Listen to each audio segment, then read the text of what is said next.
Hello. My name is Rockin Riley. Riley Lauren Mulligan. Rifle, maim, stalker, creep, felony, bounty, whatever name you feel like calling me whenever you're fucking angry with me. This album is a series of stories and dreams, and it's kind of like a confessional. I wish it was something special. I wish it was an act of fiction or something along those lines, but it's not. These are thoughts I've had, things I've experienced, etc., etc. And I hope you enjoy it. Yeah, I think that's it. So where I live, Coffee Springs, Alabama. It is the deepest, southest part of Alabama. If I went an hour and a half south still, I would be at Panama City. I'm that south. I'm kissing Florida. And, I'm not exempt from the usual insults like, hey there, hick, hey there, fucking hillbilly, hey there, fucking bumpkin, you dumb fuck your cousin, bumpkin, shit like that. But, all of my family's from up north. Like, every single one of my family members. I was born down south, you see. So I'm not, like, hillbilly, but, I got southern dirt on me. I got southern grease on me. And this town isn't exempt from, the same southern hillbilly foolish tomfoolishry. Tomfoolishry, that's a new one. The movie Gummo? I've been told, from my stories, this place is a lot like Gummo. And I don't know if that's a compliment, but, there used to be parties all the time here, but this town is where a lot of old people come to die. No joke, they'll just move in, die, and, the family scoops the parts out, another old person moves in, dies. There's not a lot of young blood around here, and not a lot of people my age either, So it's, just stepped on a bug. So it's depressing, but there used to be a couple parties here and there, but there's not anymore. And two particular instances of parties usually ended with someone almost dying or, in one case, dying. So, for context, I was on a walk, right? I was on a walk one day. And, I walk in the day, in the night. I walk whenever. It's how I, fucking get my head on straight and shit. But, I'm walking one day, and I walk by this house with a bunch of Mexican people, right? And they're partying. I think this was, like, in the middle of December. I don't remember. But they were partying, and they're firing guns off in the air, right? They're firing guns off in the air. And good on them. But one person fires, and their hand slips as it's firing. So it fires out towards me as I'm walking away from their house, right? The bullet goes by me and into an abandoned house that is directly in front of me. Sounds exactly like that. It hits a wall or some shit.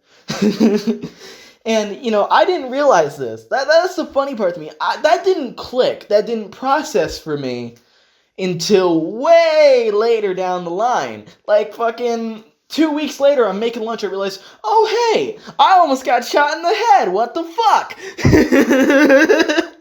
And I laugh, and it's a horrible thing.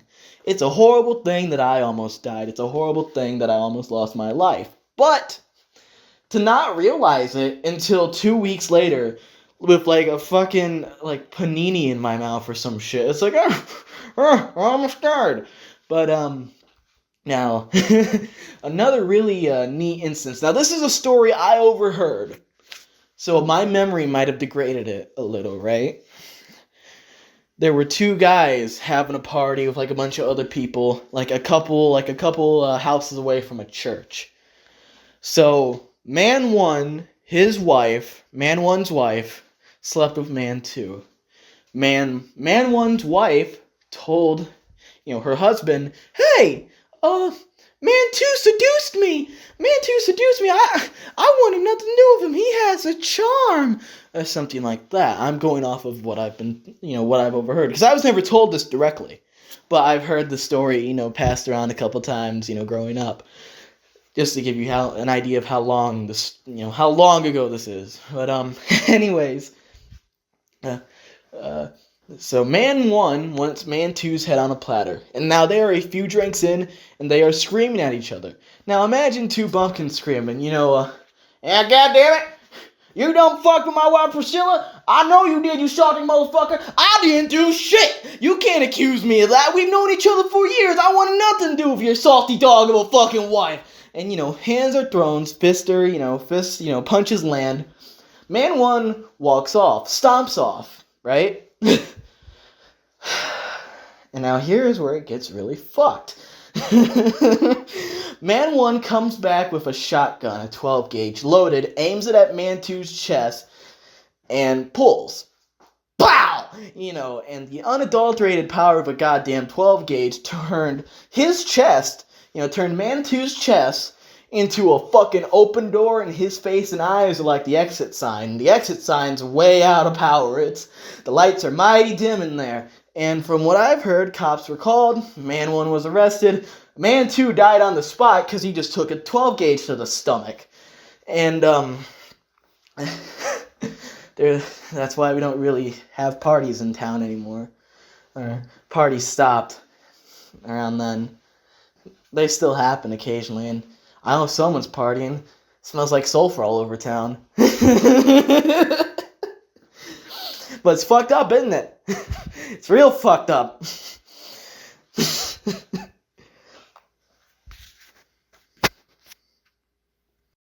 I used to watch a lot of horror movies growing up.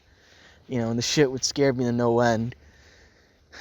But, I like to think lately, I could probably survive one. I could survive a psychological horror. I'm a survivor surviving, see? And I tell that to myself a lot now, especially ever since I had to, really think about the shit you did. And, maybe it's not right to just spill my guts like this, but I don't fucking care anymore. What are you gonna do, kill me? Like you said you would? You gonna kill me? You gonna kill somebody I love? Come on. Come on. You're not slick. You're not cute with it. You're not a survivor, see? You're a fucking killer. You're a fucking psychological horror villain. And the people who have survived you and the people who do have scars from you see it when you're doing it to someone else. And I can see it when you're doing it to someone else, and my heart goes out to them. It goes out to them more than it does to you. Because you are evil. You are that monster, scary, bullshit, B-movie quality, fucking monster costume I was scared of. You were the thing under the bed. Were, was, past tense. Not like that anymore. Because it's hard to be scared knowing what I know now. It's hard to be scared being pushed to that point where I was. And you can find all sorts of ways to paint yourself like you are this poor thing, this poor, poor thing, and I'm sure you are. But the stream of busted and scared and hurt people behind you paint a way better image of you than you ever would yourself. And I hope that little fucking shack you live in the woods burns down. I hope the little barn burns down. I hope the Walmart burns down. I hope it all fucking burns down. You got me?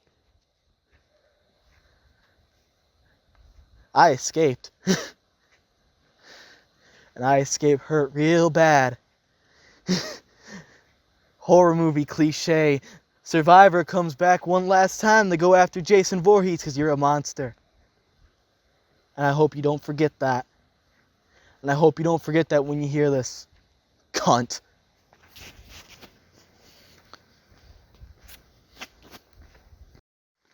So, I'm sick. At the time of me recording this, I am sick. But I think that adds something to it. It adds, a state of realism. Like, neither rain nor sleet nor snow, I will always get things done. I say, well, I have 3 like assignments I have been ignoring until like last possible minute. What up? Oh, I just spat all over that garbage can. God damn it. So, one little thing about me, and I have explained this, quite frequently in my art, music, etc. I was horribly groomed from, 12 to 17, maybe a year earlier, on sex chat rooms, which, horrible, right? Just fucking horrible, right? But, you know what they say, great pain makes great art. So basically it's this, right? I'd spend a lot of time, watching Musion videos of, Peter Griffin going up against a hentai monster. And since his sprite doesn't have, any naked sprites, you see, tentacles going into, fabric and shit. It's nothing ever detailed. I don't understand how people got off to that. But they did. So, I'd watch videos like that. I'd watch, what other bullshit? What the fuck was it called? It was a series of Flash animations that was just called, Sonic Parody 1 to 5. I'd watch those constantly, but I was a Nintendo kid, believe it or not. And I'd always get DMs, I'd always get messages, or I'd get fucking, directly, called in the sex chat. It was called Orgy. And I'm sure if you actually hunted down someone who was there, they'd explain a completely different story of me, etc., etc., But they didn't. But that's not gonna happen, I don't think. But, and it was always, until I, met certain people who I hung out with the most, it was always a cycle, right? Okay, so get this. It was, I'd spend most of my days, watching Mugen or, Pokemon parody Newgrounds videos, etc., etc.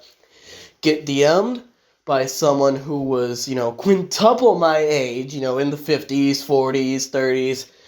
And, I'd get sent images. I'd say, oh, I'm too shy to say anything back. We'd roleplay and I'd make them feel good.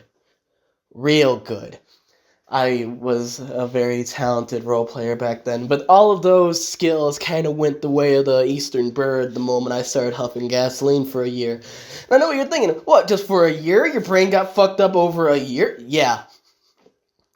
I don't know what the fuck to tell you. You want to fucking fact check me? No, come on. You want to tell the story now?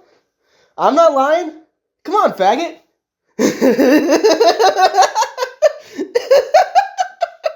It feels fucking good to be alive.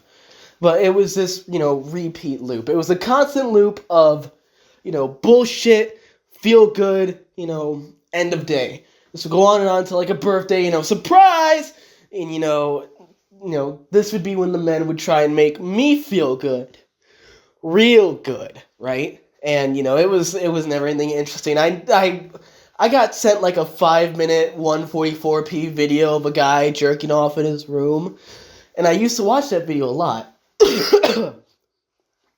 Not out of sexual desire or anything like that. But because this guy was such a fucking loser, so I just studied this video. I'd study the shirt. It was some fucking shitty crust metal band shirt. Or a band that wouldn't be considered crust metal, but, it falls in that genre. And then he has a Slayer poster on the wall, which you could barely pick out in fucking 144p resolution, but you see something enough times, it starts to become, 240, then 360, then 480, and then 1080, Were those even proper fucking degrees of quality? I don't know, and I really don't care. And so it was always this loop. It was always this fucking, continuous bullshit of, it was never, anything, received. It was always given. I was always making these men feel good. For going from 13 or 12 to 13 to 14 to 15, I seen so many cocks and so many fucking testicles of men who were twice and triple my age If I ever spilled this to the fucking FBI, they'd have a Pandora's box of bullshit. But sadly, we don't live in Law and Order SVU world, so that reality is never gonna happen. Fucked up, isn't it? And I know you want this story to end with me realizing, oh hey, I'm being horribly mistreated, me leaving, right? No.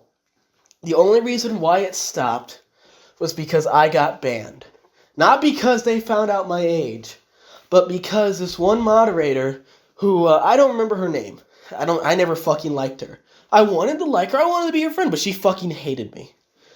Was so angry at the fact I was hanging out with their, like, close best friend, ex, whatever, who was, I think this would be about the time I was 16. We were both 16, she was, like, in her mid-20s, I don't remember. And I hope that person's doing well, but what happened was, this person got so fed up with my bullshit, because, you know, the fact I was hanging out around, excuse me, I was hanging out around their friend, that they banned me. I never realized, you know, hey, where we are, we're being horribly groomed, we shouldn't be going through this. I got banned. And, you know, that's years of, you know, cock and ball and manhole and, you know, texts of how I want to be with you, how, hey, you know, I can afford the money, hey, look, don't tell my wife or my children, I want to be with you and you alone, hey, you want to be my boyfriend? Hey, you know, you could be my girlfriend if you wear a maid outfit, hey, you know, and it was always, you know, it was always a lot. And there was no resolve. There was no happy ending. None of the people that I hate, none of the people I got genuinely, like, to the point of, hey, if this happened, I would be dead right now, or I would be horribly molested, groomed, raped, murdered, what have you. None of it. There was no happy ending. Just a really funny ending that I got banned from a sex chat at, like, 16, 17. And it was an IP ban, too.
She's a fucking idiot.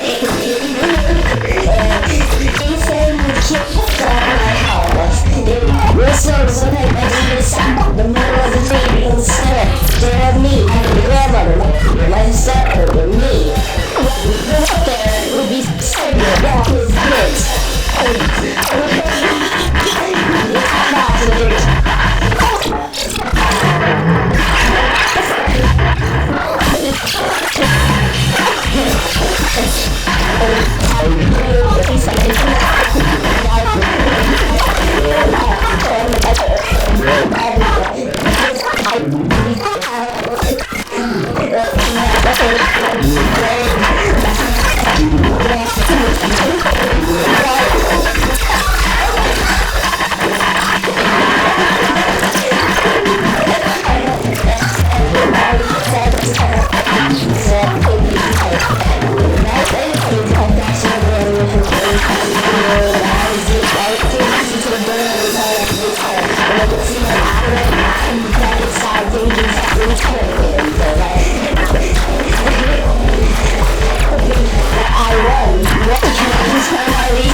Someone lit something on fire out here.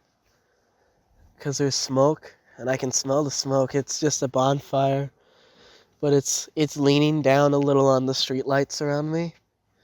And it feels like someone's gonna come up and like shoot me in the temple.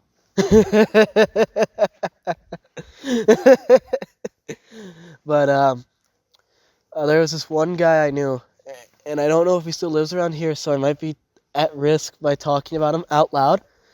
But he had like a speech impediment, so he just had like how speech impediment where it was like everything was like 25% slower. But he was a very hard worker, very hard-working person. I don't know where he is. I'm only talking about him now because if memory serves, he claimed responsibility for at least injuring one dog and viciously mangling another dog to death. And everyone else said, oh, that's just a car did that. But with how the dog was brutalized and the collar was tied into a bow, it looked like it was intentional.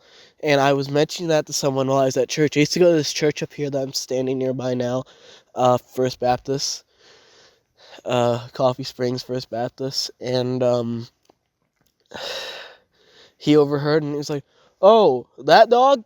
And I said, yeah, I fucking killed him. I'm sick and tired of how he ran at me.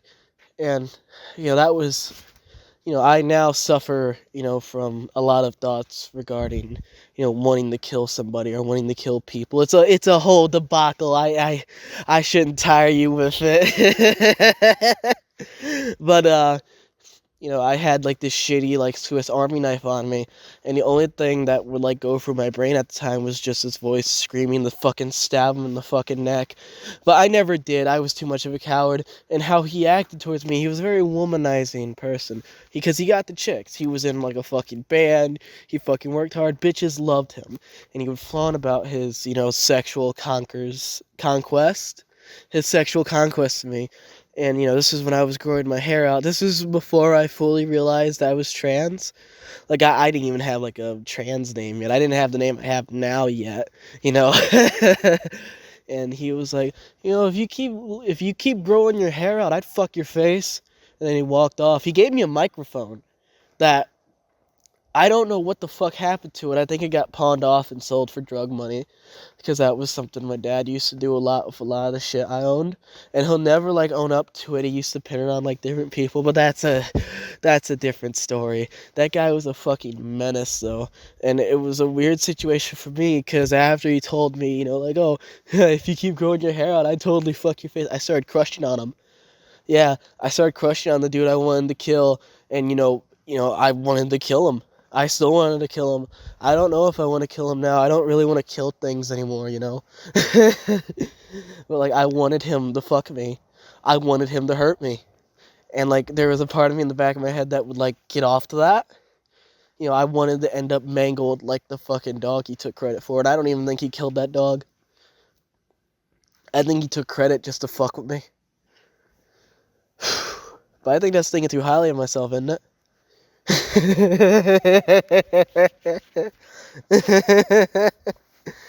Yeah, whatever. There was, when I was living in Batons, Crossroads, my dad pissed off a man. He was working for a drug dealer. Big guy, had guns, all sorts of guns.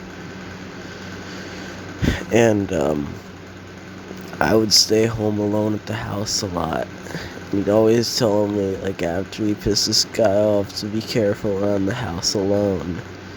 Because you don't know whether or not that guy would show up and just start firing into the place. And he said it wouldn't happen, that'd never happen, etc., etc.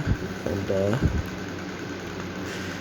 one night I got really paranoid, and, I laid on the couch with my arms over my chest like a mummy, with the lights out, every light in that house out.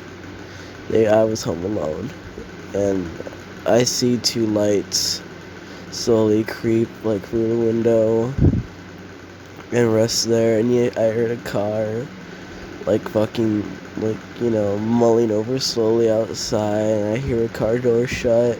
I had the doors like locked, like fucking shit in front of the doors and everything. I just heard the fucking door handle jiggle and shake, and I heard two people mumble and walk off, and then the car drives off, lights drive off. I think if that door was unlocked, I would have died.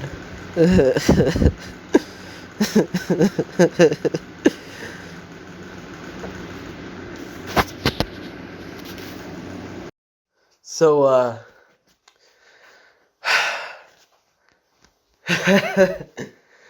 this next one's never easy. It's like one of those, really complicated jokes that comedians, will, just fucking, test in front of, Laugh Factory studio audiences and shit like that. And, it takes until, the 20th fucking set until they get it right. It's a challenging joke, not because the punchline is challenging. There is none, and this is nothing but tragedy. But I've experienced it for so long, and I've thought about it, ran from it, faced it, got destroyed, hurt, destroyed again by it, to where I just laugh at it. And it's embarrassing, but, what art isn't? Is it art if it's not revealing a part of you that you've hid from? I'm stalling. I used to live in an area called Batons Crossroads. It was a county road. It's 10 minutes away, maybe even less, to the town Enterprise. Where I lived, there was a Dollar General across the street from me. There's a long road and then Dollar General, in a fucking, intersection type deal. And you couldn't walk over there because people drive like shit, and someone did get hit, died, etc. Horrible, right? But it sits there like a carrot on a string. But I'm not talking about that Dollar General. I experienced a lot of very traumatic things while living in Batons Crossroads. And I'm not going to list off every single thing. This track would be 20 minutes. No. I'm just going to talk about a couple of things that happened. It's like a church confessional, except you don't really get to, say your Hail Marys and shit. You just kind of sit there and look at the drink in your hand, and if you have any issues, you get up and leave. Let's see. My uncle, who was 26, 27 when he died a couple of days after his birthday. He was battling all sorts of mental illnesses. He was a fucking crazy bastard. I should have recorded something about him. It'd be in dedication, but I'm laughing at the fact he's a fucking dead man, because he'd want me to. I know him. He would have wanted me to. He had a plethora of mental illnesses. And one time he had a breakdown in that house in Batons Crossroads. Freaked the fuck out and started attacking everyone, and he had to be dragged off. And that's one of the first like huge traumatic things that happened over there. That really like fucked with me a good bit. And it kind of ties back into the whole like sex chat room stories, because this was about like 5 years ago, maybe a little later, because he was still alive. And I was like grounded. I was grounded because I was doing poorly in whatever. I forgot. But and after that whole night, my dad's like, "Look, just don't be a dick to people. Here's your phone back." And the first thing I did was stay up for hours on a sex chat room, trying to process the fact my uncle had a knockdown, bleeding, drag-out fight in my house. There's a lot of blood in that house, really. A lot of blood. Near the end of my time there, my room was covered in blood. My bed, which didn't have no bed sheets, which, didn't have a fitted sheet, none of that, was just doused in, like, specks of blood. Is that really a dousing then? I don't know. But it's just, and it painted the fucking walls, and that whole room was fucking horrible. You couldn't stand on a bathroom mat without, like, a bunch of, like, fleas crawling up your leg, and it looks like you'd have leggings on if you stood there long enough. Really itchy leggings. And I used to joke around with myself about it, but not with anyone else, because really I was ashamed. I was ashamed of where I live. But when you have no one to really process it with, and you're too ashamed to process it with any of your friends, you start laughing alone in your room like you lost your fucking mind. And the TV, a lot of the floor in my room was sinking as well. The TV that sat on top of a dresser that was there when we moved in was just sinking ever so slowly. And by the end of my time there, it was just about through the floor. And there was blood all over the walls. Did I mention there was blood all over the walls? There's blood everywhere in that fucking room. Dog shit smears. And, I, right after my uncle died, I left. I left that house, and I tried to stay away from it for as long as I can, because the lights would go out every week, and it'd be a struggle to pay for them, because my dad, who was horribly coping with it, and is still horribly coping with it, would get fucking high on whatever he could find. And, he had a fucking successful business, and he squandered all that money fueling whatever addiction he had at the time. And that's what led to him freaking out a lot. And that's what made me, start to lose trust in him. Because the one time I needed him, because I asked him, it's like, "Hey, about my room, because the main reason why there's blood and why there's shit all over that room is because a dog got brutally mauled by another one of our dogs in that room. That dog died there in my fucking room. When I went in there a little bit after my uncle died, because this was all in the same, this was all in the same fucking time frame of that, by the way, because God fucking hates you. God hates me, God hates you, God hates everybody, and now some asshole in the audience will try and be like, "Oh, you're being edgy." Hey, who's talking?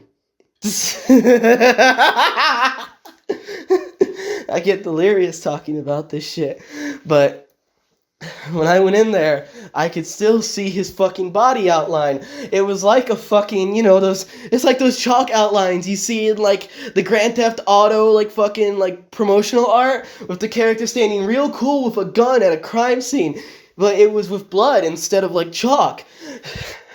And that will fuck you up. That will do something to you, especially if that dog was one of the sweetest fucking dogs you've met, one of the sweetest dogs you knew at that time. Just reduced to nothing more than a fucking outline in your room that you had to sleep in. And when you asked, "Hey, Dad, can you help me with my room? Your fucking animals died in there. Your animal died in there. The least you can do is help me, right?" It's your room. You do something about it. And that broke my heart in half. And that broke me in half. But that won't be the first time, that won't be the last time it was broken in half.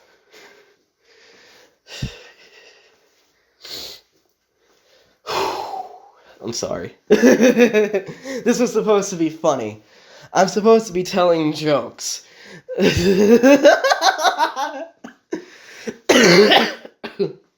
That's another good example of horror. Well, in the previous story that you heard, Drive-By, I think it's titled, I did, lay flat on a couch with my arms over my chest like a mummy, breathing like I'm dead. Because I thought if I made any sound, someone would have kicked that door in and put 2 hollow points right in my skull, because I know I was collateral. My dad won't admit to it. He will never, ever admit to it. He will say, oh, they know better than to do that. I understand my fucking cause in this life. And in that moment in time, I was fucking collateral. I knew if I made too loud of a sound, I would have died in the house where I had to make fucking mashed potatoes using coffee creamer because we didn't have food. We didn't have milk, and I fucking don't like mashed potatoes with water. I don't know about you. I like my mashed potatoes creamy. With flavor. Put some salt and pepper in that bitch, some butter.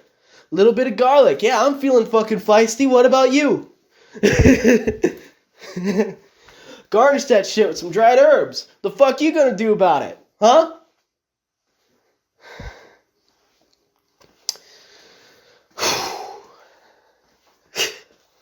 What's the third one? What's another good, real notable time? And there were good times. There were good times in that house, Christmas's experience there, I got to be at home alone a lot, show I could fucking handle shit. And I did. And I did. And, when I had left to be with my grandmother after my uncle died, I was at a pool hall with my dad. And he was like, so when are you coming back home? And I said, I don't know.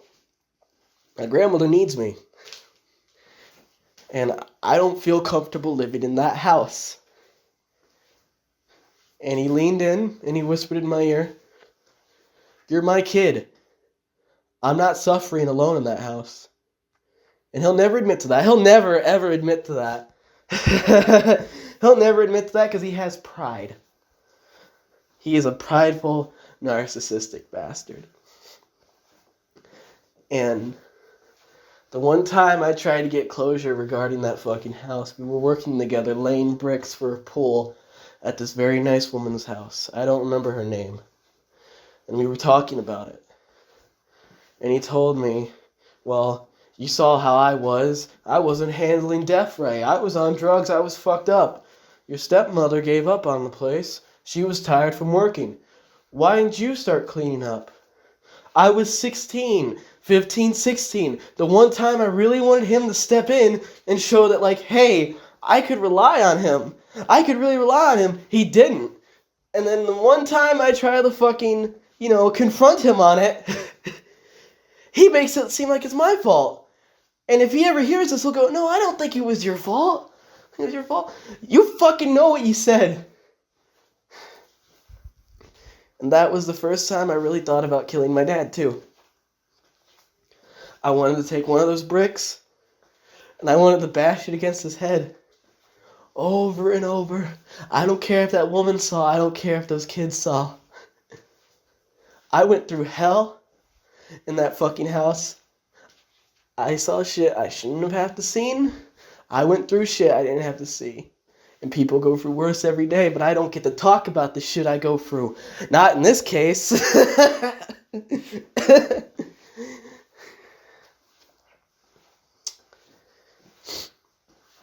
Not in this case.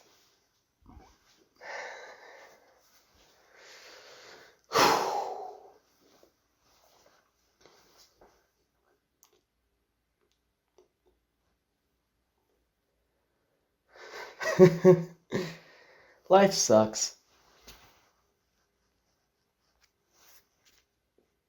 I was the person who had a bunch of characters, and those characters were all she really had. And she's not here anymore, she's dead. But I think about her a lot. I wish I was her friend. Everyone laughed at her, and everyone laughed at the details that rose after the tragedy of the thing she did. And of course it's a tragedy because, one person at least died. But why did we all laugh at that? Why is that fair? Because what if someone did that to you? What if you were in that same spot and, human nature is saying, oh, well, I would never do that if I was like that. I wouldn't kill nobody. I wouldn't latch onto a character like this. I wouldn't, and I get it, Sometimes I wish I could be friends with the dead.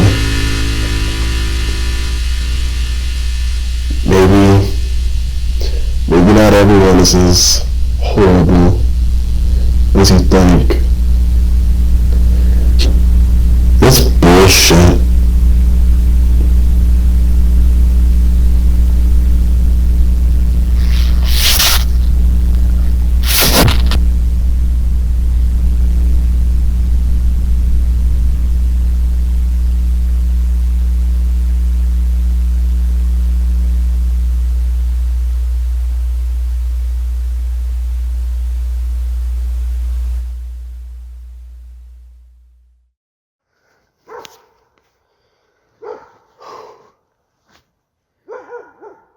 Where I'm standing right now, this is a spot where I was going to kill myself, or where I've attempted to kill myself multiple times, under this street light, laying down, flat on my back, waiting for a car to come by. It's November 29th, 2021. Nowhere near New Year's Eve. But for every New Year's Eve for the past 3 years, I have attempted to kill myself in some form or another.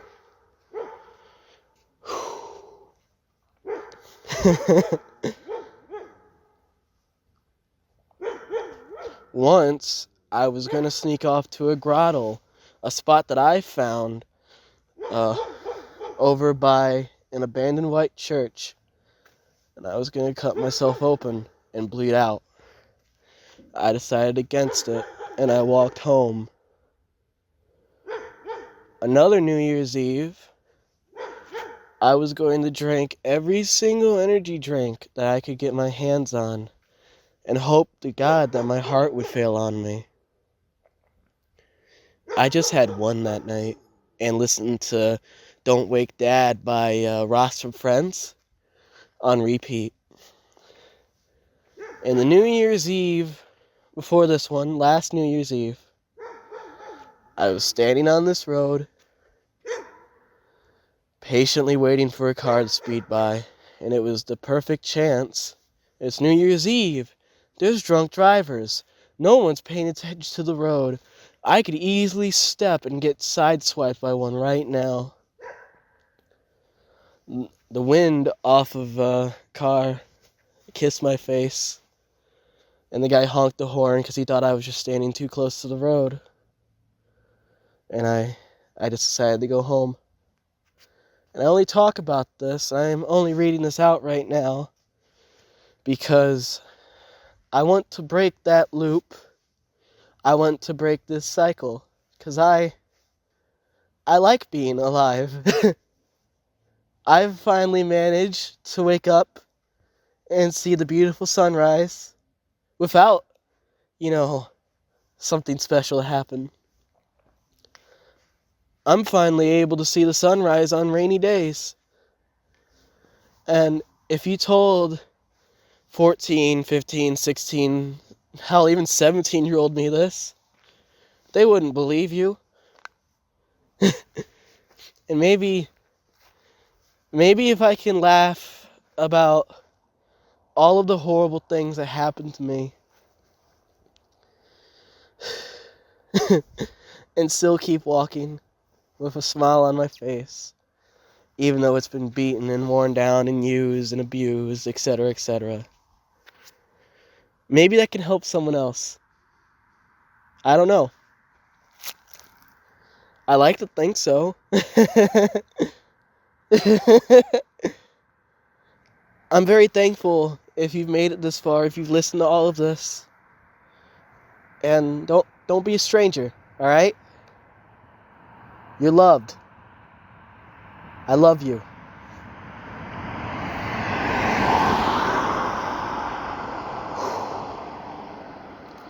Happy New Year's.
I hate myself and you have to start acting like treasure